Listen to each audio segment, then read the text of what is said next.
বন্ধুরা, আমরা এখন অবস্থান করছি চাঁদপুর জেলায়। চাঁদপুর জেলার নদীর পাশে পদ্মা, মেঘনা, ডাকাতিয়া এই তিনটা নদীর পাশেই অবস্থান করছি আমরা। আজকে আমরা আপনাদের একটু পরিচয় করে দেব নোঙরের সাথে। নোঙর শব্দটা আমরা অনেকেই কম বেশি শুনেছি। নোঙর ফেলি ঘাটে ঘাটে, একটা গানেরও একটা কলি আছে। তো আজকে সে নোঙরটা দেখাবো আপনাদেরকে। এইখানে যেগুলো দেখতেছেন এগুলো সবগুলো হচ্ছে নোঙর। হ্যাঁ, এক একটার ওজন যদি আপনাদেরকে দেখাতে যাই, খুবই ওজনের একটা জিনিসই নোঙর।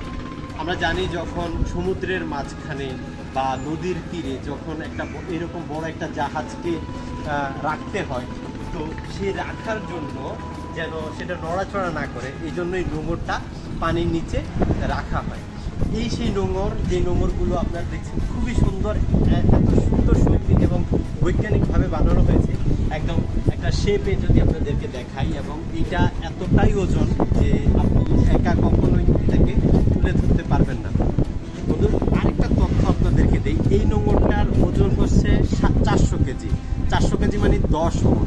দেখেন 400 কেজি এখানে লেখা আছে, 400, 400 কেজি। আর আমরা যেহেতু চাঁদপুর উপকূলীয় অঞ্চল, যে কোনো সময় ঝড় আমাদের এখানে আঘাত হানতে পারে।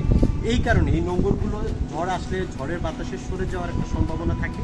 এই কারণে নোঙরগুলোকে একটার সাথে আরেকটাকে ওয়েল্ডিং করে রাখা হয়েছে, একটার সাথে আরেকটাকে সংযুক্ত করে রাখা হয়েছে, যেন এগুলো সবগুলা যখন বাতাস আসবে একটা আরেকটা সাপোর্টে যেন এখানে থাকতে পারে এবং যেন না নড়ে। একটু আগে আমি আপনাদেরকে 400 কেজি ওজনের নোঙর দেখিয়েছি, কিন্তু এখন আমি আপনাকে আরও বেশি ওজনের, অর্থাৎ 2000 কেজির একটা নোঙর দেখাবো। এই হচ্ছে সেই 2000 কেজির নোঙর।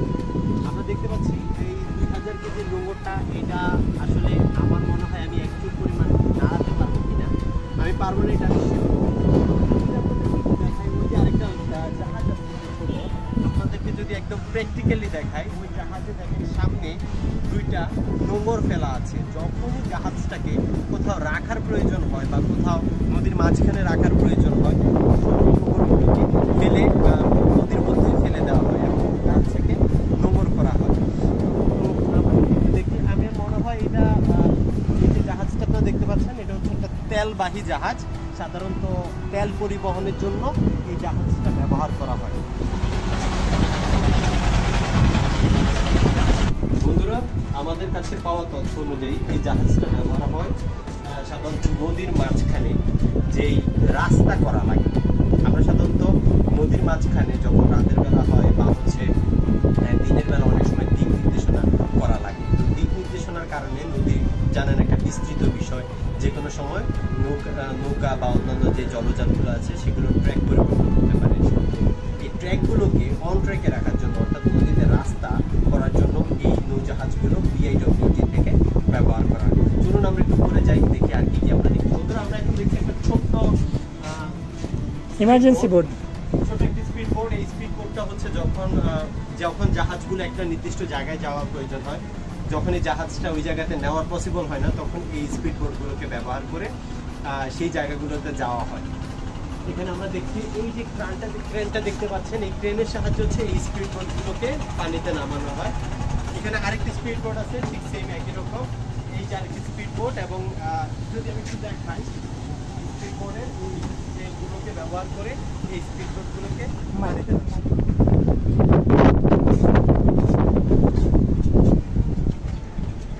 বন্ধুরা, দেখতে দেখতে আমরা পুরো জাহাজের সবার উপরে যেই অবস্থানটা আছে, আমরা সবার উপরে চলে আসছি।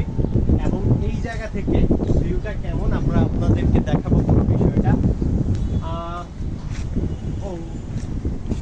এই জায়গা থেকে হচ্ছে ক্রেনটাকে অপারেট করা হয়, ক্রেনের সাহায্যে বিভিন্ন কার্যক্রম পরিচালনা করে। এখানে দেখেন একটা মাইক আছে, যেটা হচ্ছে বিভিন্ন নির্দেশনা দেওয়ার জন্য এই মাইকটা ব্যবহার করে থাকে। এখানে যে এই জিনিসটা আপনারা দেখতে পাচ্ছেন, আপনারা অনেকেই লঞ্চের সাইরেন শুনেন, কিন্তু আসলে লঞ্চের সাইরেনটা আসলে কোন যন্ত্রটা করে সেটা আপনারা দেখেন। এই যে ছোট্ট একটা জিনিস, এই ছোট্ট একটা জিনিসই অনেক জোরে সাইরেন করে থাকে। সাধারণত জানি নদী একটা বিস্তৃত জিনিস, অনেক বড় জিনিস। এখানে যদি আমরা পথ না চিনি তাহলে হারিয়ে যাওয়ার সম্ভাবনা থাকে। সাধারণত আমরা জানি যারা নাবিক আছেন বা এই লঞ্চ বা বড় বড় জাহাজ অপারেট করেন, পরিচালনা করেন, তারা দিক নির্দেশনার মধ্য দিয়ে এই পুরো বিষয়টাকে অপারেট করে থাকে। আমরা এখন আপনাদেরকে দেখাবো সে একটা কম্পাস। এই কম্পাসটা ব্যবহার করে সাধারণত দিক নির্দেশনা জারি রাখে তারা। আমরা উপরে তো আমাদের যাওয়া পসিবল না। উপরে দেখছি কিছু লাইট দেখা যাচ্ছে। এই লাইটগুলো হচ্ছে সিগন্যাল লাইট। যখন রাতের বেলা বা হচ্ছে যে দিনের বেলা যদি কোনো নৌকা বা সামনে আসা যে জলযানগুলো আছে বা জাহাজগুলো আছে তাদেরকে সিগন্যাল দেওয়ার প্রয়োজন হয়, এই লাইটগুলো ব্যবহার করে তাদেরকে সিগন্যাল দেওয়া হয়।